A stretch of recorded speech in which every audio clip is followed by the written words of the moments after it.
Pak. Hari ini kita akan belajar tentang hewan dan tumbuhan di lingkungan rumah. Kelas 3, tema, jadi kelas 4, tema 3, subtema 1, pembelajaran pertama. Oke, jangan selanjutnya.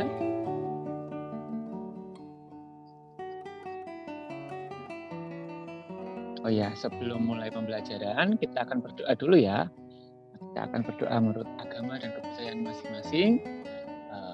Doa dimulai.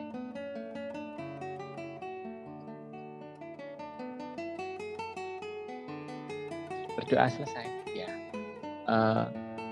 Masuk semua ya, anak-anak ya. Masuk, Pak. Ya, oke.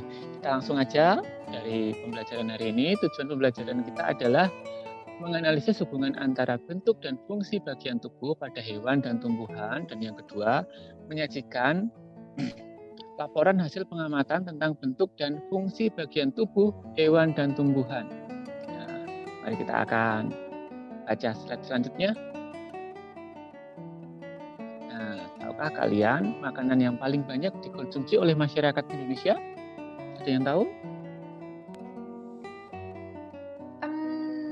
Beras, Pak. Beras ya? Ya, Pak. Betul sekali. Kalau beras kan masih mentah ya.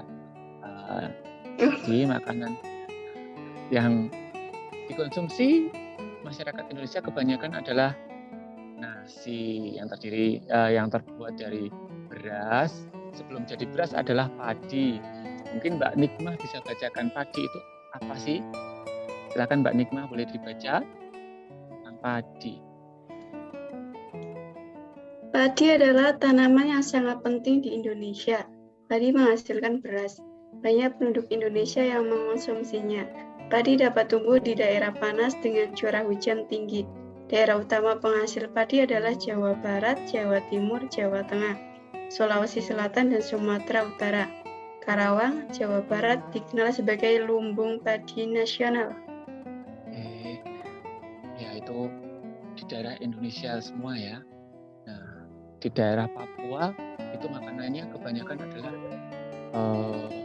ubi. Nah, kalau di daerah Jawa padi, nasi ya. Slide selanjutnya. Ada yang bisa membantu membaca selain Mbak Nikmah? Saya, Pak. Oh ya, silakan. Pertumbuhan padi dibagi menjadi 3 tahap besar. Pertama-tama, benih atau biji padi dimasukkan ke dalam karung goni dan direndam 1 malam di dalam air mengalir supaya perkecambahan benih terjadi bersamaan. Selanjutnya, benih ditanam di lahan sementara. Bibit yang telah siap dipindahkan ke sawah, biji atau benih tadi akan tumbuh berkecambah hingga muncul ke permukaan. Bakal akar dan tunas menonjol keluar lalu batangnya memanjang. Oke, selanjutnya Mbak Diah Ayu. Iya, Pak. Ya. Petani juga mengairi, memberi pestisida dan pupuk pada tanaman ini. Selanjutnya, tanaman padi berbunga hingga gabah matang, berkembang penuh, keras, dan berwarna kuning. Gabah adalah bulir padi yang berbungkus dalam sekam atau kulit padi.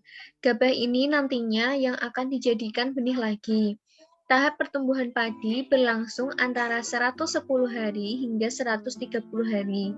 Setelah panen padi, gabah ditumbuk dengan lesung atau digiling sehingga sekam atau kulit padi terlepas dari isinya. Bagian isi inilah yang berwarna putih, kemerahan, ungu, atau bahkan hitam yang disebut beras. Ya, kita tahu ya, mulai dari benih padi sampai menjadi beras seperti apa, dari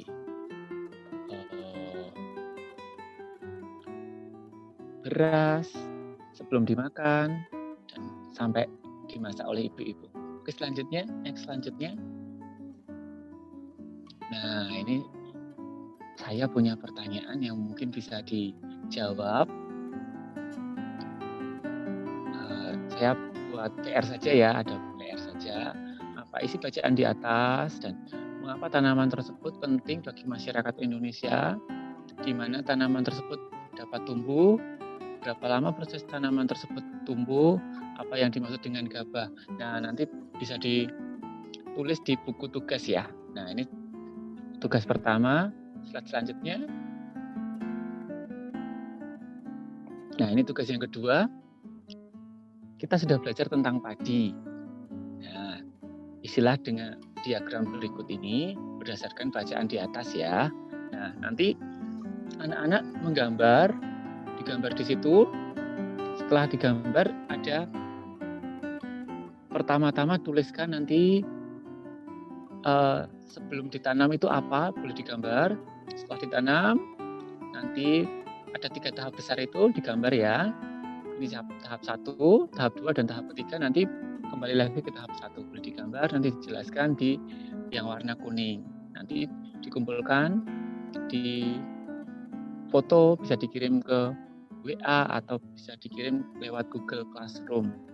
Oke, selanjutnya.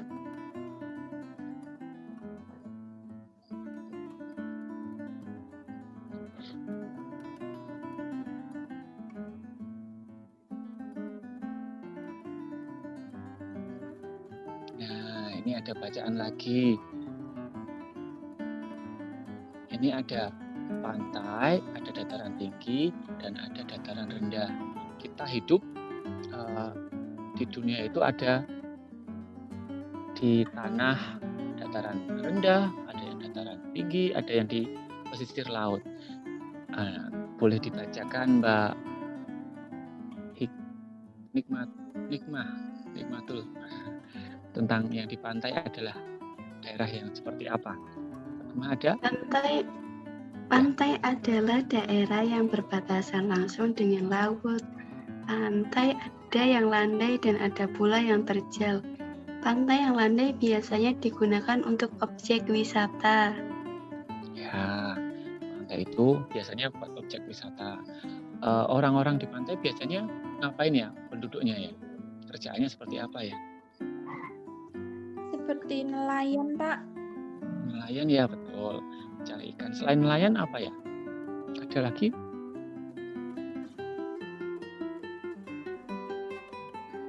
Garam. Dagang. Ya, betul. Berdagang, hasil tangkapan, buat garam, tambak, gitu ya banyak ya. Nah, sekarang boleh selanjutnya di dataran tinggi ada bacaan, silakan. Nah, dataran tinggi siapa yang mau baca? Saya, Pak. Ya, silakan Mbak Dia. Dataran tinggi adalah permukaan bumi yang ketinggiannya 500 meter di atas permukaan laut. Dataran tinggi biasanya dimanfaatkan untuk peristirahatan, objek wisata, dan usaha perkebunan. Ya, dataran tinggi biasanya dibuat perkebunan ya, atau peristirahatan. Biasanya ada villa seperti itu ya, ada objek wisata di gunung, seperti kalau di kita ya ada di Bandungan gitu ya. Nah, sering kali kita berwisata di tempat seperti itu karena hawanya dingin, itu enak sekali untuk berwisata. Nah, untuk dataran rendah silakan Mbak. Yang lain bisa dibaca. Saya, Pak. Ya. Dataran rendah adalah permukaan bumi yang datar dengan ketinggian kurang dari 200 meter dari atas permukaan laut. Pada umumnya, dataran rendah berada di sekitar pesisir pantai. Dataran rendah banyak digunakan untuk berbagai keperluan, di antaranya pertanian, peternakan, perumahan, dan industri, serta beberapa jenis kegiatan perkebunan seperti perkebunan kelapa dan tebu. Ya. Nah, kita itu hidup di dataran rendah ya, bukan dataran tinggi ya. Ada yang dari dataran tinggi di sini? Nggak ada ya? Nggak ada, Pak. Nggak ada. Nggak ada, Pak. Sebenarnya saya tuh dari dataran tinggi karena asalnya dari gunung. Nah, selanjutnya kalau Mbak. Ungaran dataran tinggi apa dataran rendah, Pak? Ungaran di bawah 500 meter ya? Termasuk apa? Di atas di bawah 500 meter. Dataran rendah. Iya, dataran rendah. Makanya banyak industri di Ungaran, banyak pemukiman. Slide selanjutnya. Oh ya, ada yang mau ditanyakan tentang materi hari ini? Belum ada, Pak. Tidak, Pak. Ya. Oke. Tidak, Pak. Ya. Slide selanjutnya, Mbak. Bisa minta tolong. Nah, kalau ini PR saja, biar lebih gampang ya.